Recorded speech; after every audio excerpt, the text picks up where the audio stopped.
locations. So as a quick reminder, this is not the normal setup. So I had to come to Mexico, actually, where I was born, for a family item, and so that's why we're here. So we're gonna make the best of it. Hopefully, you can hear me okay. I tried to get the get the ambience right, but the birds, the chickens, the dogs are going to do what they're going to do. So at the end of the day, the content's what matters. All right, so we're going to dig right into it. We're looking at Facebook ads versus Google ads, or Google ads versus Facebook ads, depending on your preference.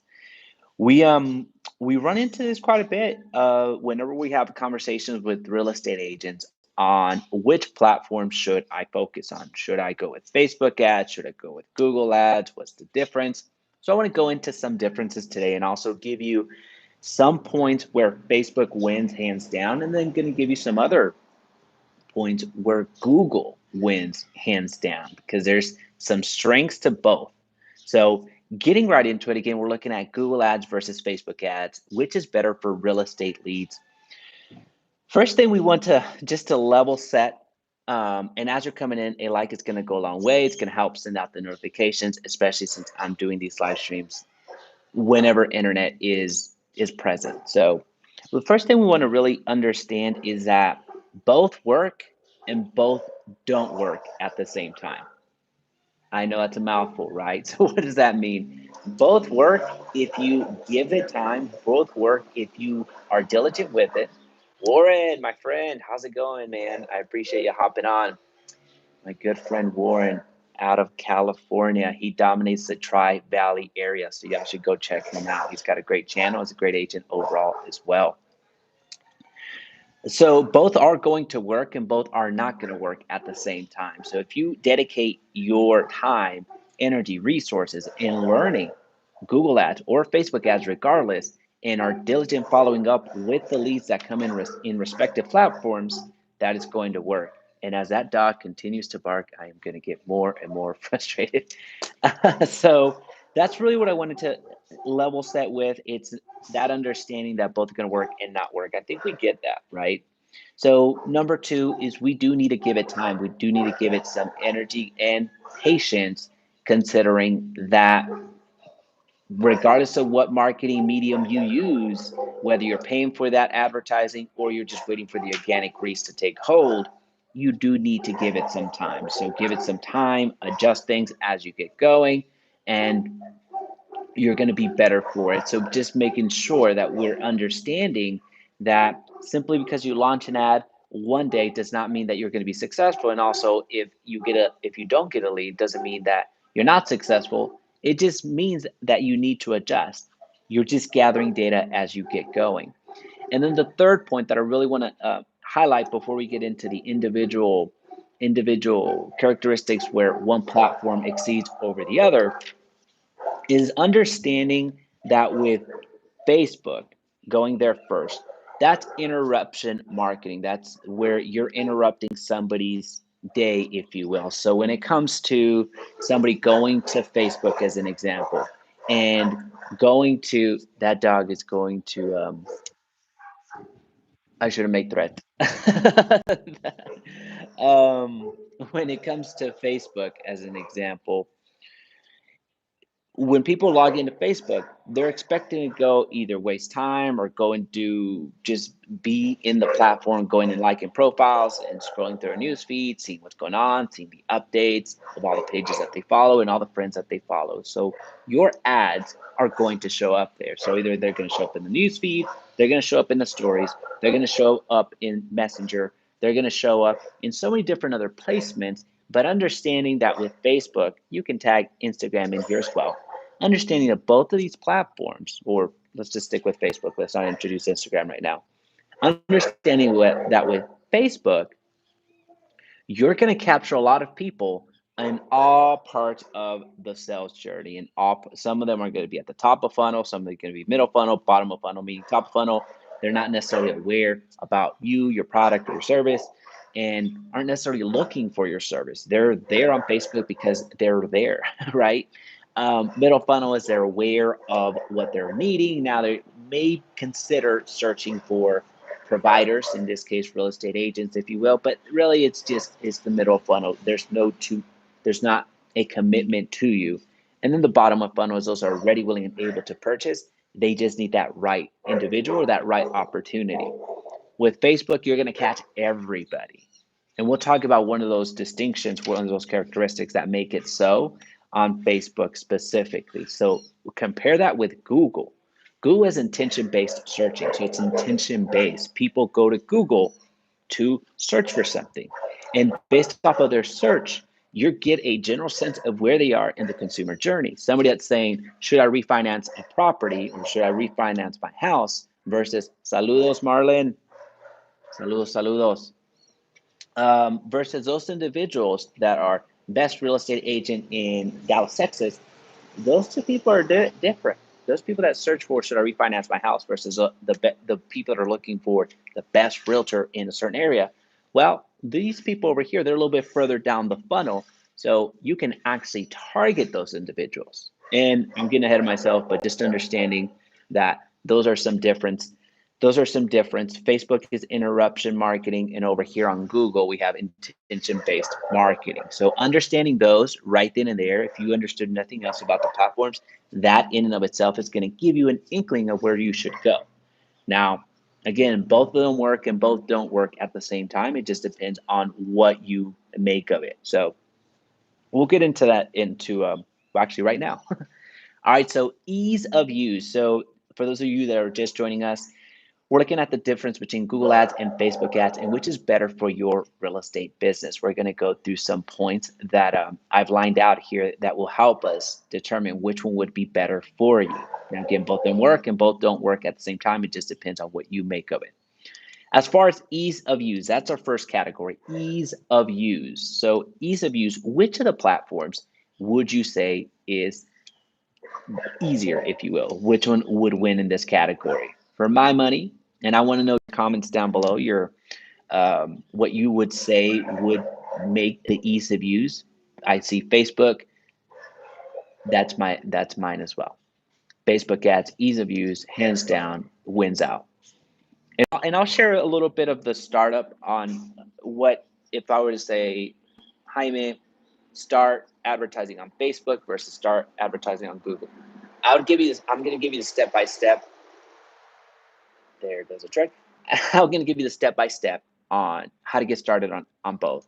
From the Facebook side, I would need to create my Facebook profile, so my personal Facebook profile. Then I would need to create a Facebook business page. And as soon as I have my Facebook business page, I'm technically able to run ads right then and there.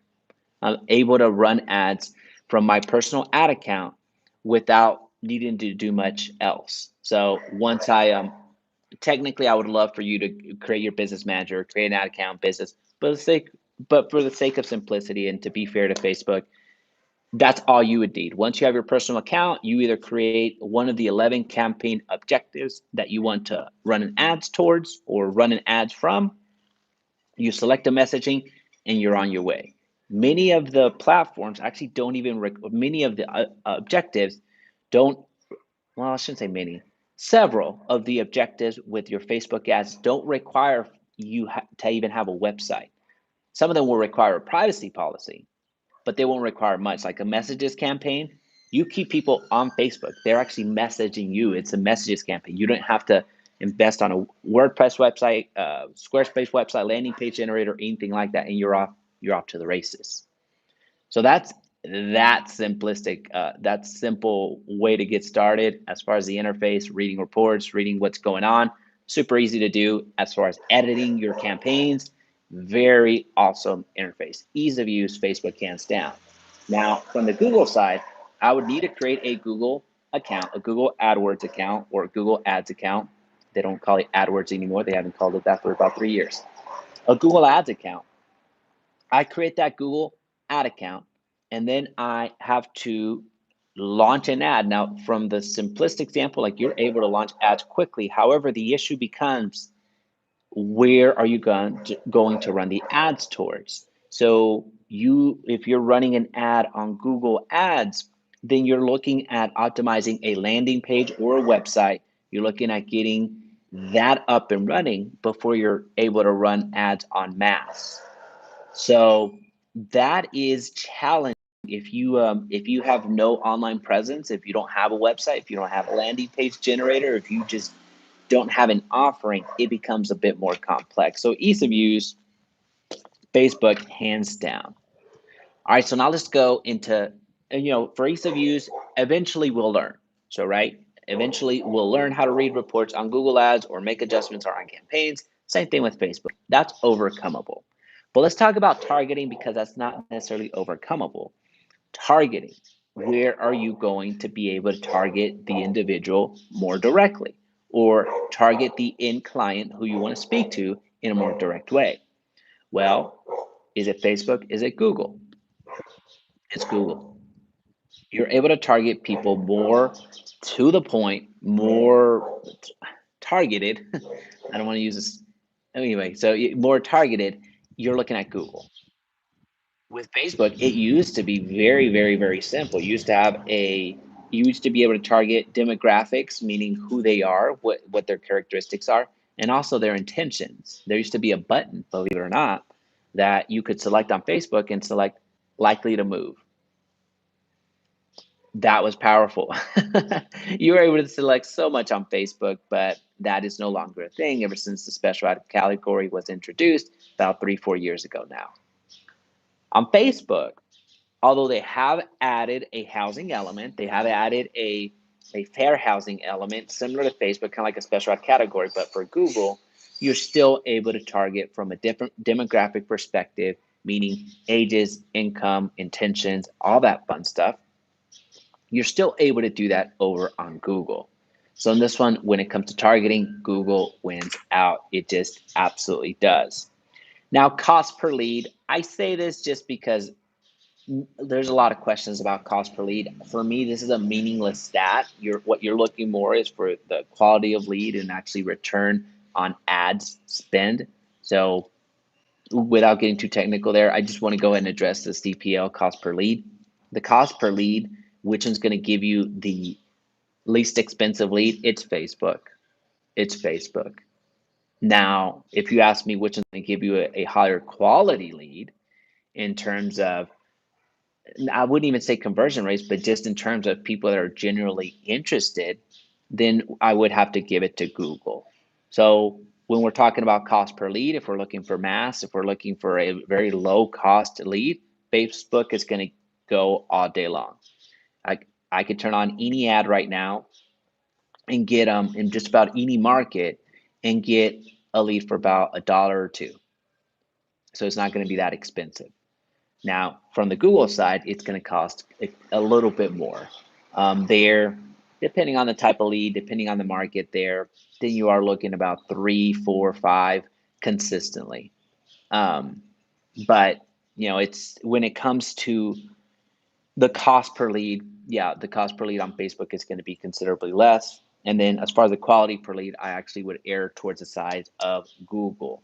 Now, it kind of goes back to the ease of use conversation that we were having. These numbers that I'm giving you those are after thousands of dollars of having optimized the offer, having optimized the truck that's running behind me right now, um, having spent thousands of dollars optimizing the ads, having optimized the offer, having optimized the landing pages. So don't expect to run into a campaign or run a campaign just willy-nilly like that and have those types of returns. If you might, that'd be awesome, good for you. It's just going to be a little bit more challenging. Just giving you a heads up on that. So keep that in mind. As far as omnipresence, this one's a tough one. So I say omnipresence. A lot of people say retargeting. So showing yourself over and over and over again. Which one's going to be more effective so you can retarget? This one's a tough one. This one's a tough one because Facebook gives you that right to retarget people on your website, on your Facebook page immediately. You get access to that. That's awesome that you can absolutely retarget people all day long. So that's cool. However, the limitation there is that you're only retargeting people on Facebook and on Instagram and a few partner websites on Facebook. So retargeting, it's super possible on Facebook. Now, the reason that I say that it's tough is because with Google, you have the search engine plus millions of partner websites that you can retarget. The challenge is that you need to spend a certain amount of money in order to qualify for that retargeting. And I believe it was either $40,000 or $50,000 that you need to spend with the platform in order to have retargeting. I haven't needed to worry about that for a while, thankfully. So you're going to want to check on what that amount is. But from the Google side, yeah, you do need to qualify for that retargeting, meaning being shown everywhere over and over again. So that's where I see, access, as far as access to the internet as a whole. I see that being a huge plus for Google. The downside is for the normal advertiser or a more regular advertiser that's looking to invest in their business. Not everyone's going to spend $50,000 on Google Ads. Eventually, you'll get there, but not everyone's going to have access to that. So that's why I'm kind of, Google, awesome, you get access to the world, but there's a pay to play element. Over here on Facebook, you get access to it immediately, except you're looking at retargeting Facebook, looking at retargeting Instagram and partner websites. However, it's not, as far as reach. Over here, you're talking about what, and I'm just making this number up, 60% of the internet. Over here, 10, I don't know. It's just drastic. Just giving you that, giving you that perspective, giving you those two differences. As far as brand builder, so that's another category I wanted to cover. I think that with brand builder, I would have to give the edge. Well, on the previous one, I just called it a tie. As far as omnipresence and retargeting, I just called it a tie because there's such advantage and disadvantage over here, and there's such advantage and disadvantage over here. As far as brand builder goes, I do want to give that edge to Facebook, and I give that face to face that that that to face that edge to Facebook because Facebook is still Facebook. There's still over what 2.5 billion accounts out there. So you're able to build a brand, you're able to retarget people. There's a little bit of stickiness to it. And it allows you to continue building your brand. So people that show up on Facebook, people that show up on your page, you're able to retarget those individuals, you're able to build your brand. I think that from that standpoint, since a lot of people are coming in and going directly to Facebook, you're still able to retarget them. If they visited your website 180 days after the fact, or if they interacted with your business page 365 days after, so a year afterwards. So you're able to continue the conversation because they're coming to social media every day. On Google, the reason I'm not giving Google the edge is because someone's going to search for how to buy a house in Fort Worth, Texas. Well, it'd be great if you win in the Google ads. It would be great if you win the search, right? But they're not going to ask that every single day. They're going to ask that for a couple of days. They may ask that for a couple of hours.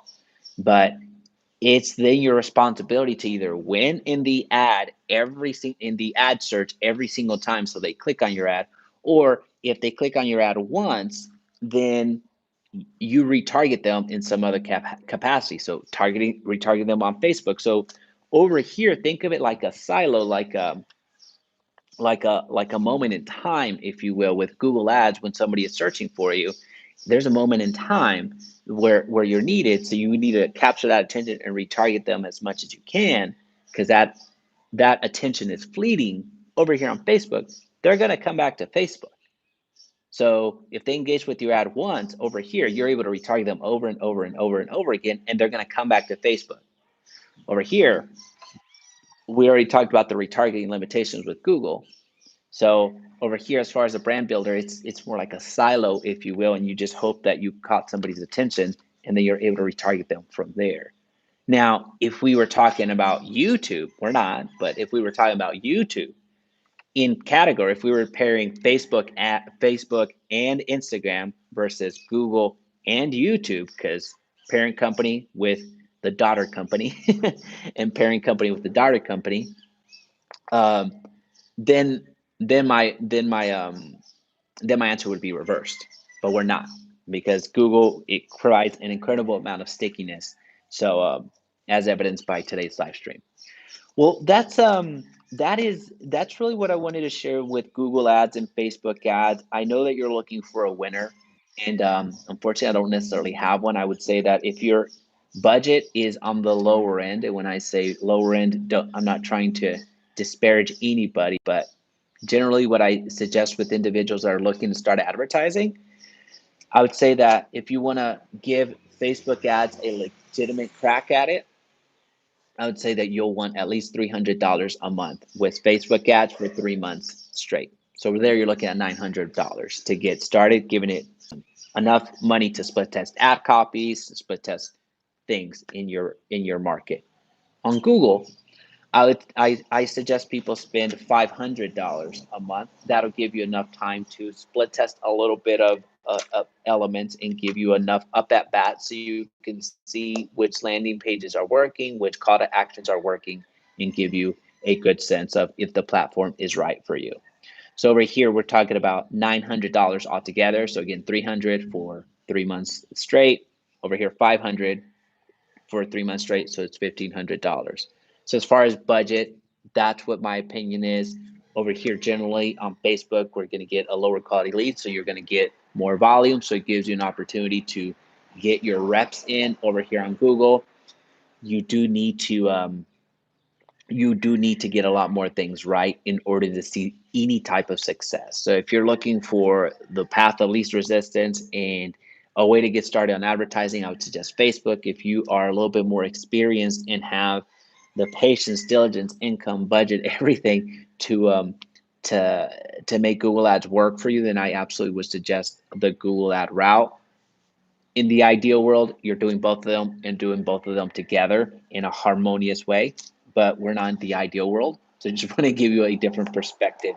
Folks, it has been an absolute pleasure. If you wouldn't mind hitting that like button and also that subscribe button, that would help me out tremendously. I don't think I know I won't be on live tomorrow because I have a very special announcement. I think you're gonna like it. Actually, I know you're gonna like it. So be ready for that release because it's gonna be a good one. All right, folks. Appreciate you. Talk to you soon.